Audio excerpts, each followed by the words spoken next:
Кто-то уже 3 ночи подряд стучит в дверь в одно и то же время. 2:46. Сначала подумал, что это просто пранкеры, но решил записать. Ставлю телефон, жду. Тишина.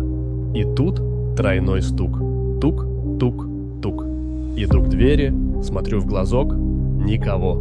Поворачиваю замок, чуть приоткрываю. Полное отсутствие звука, как будто все вокруг приглушено. Закрываю, запираю, возвращаюсь к телефону. И тут, через 3 секунды, в кадре появляется кто-то, явно стоял над дверной рамой. Он не приходил. Он ждал. Открыл бы ты дверь.